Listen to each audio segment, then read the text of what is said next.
ទេសចរនៅលោកកា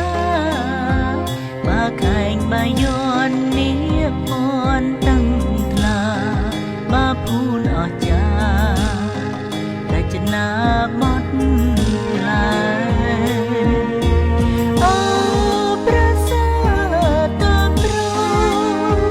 រុក្ខជាតិតូចធំត្រជាងត្រជុំលោកកនកបភ្នែងធ្វើឲ្យទេសចរត្រេក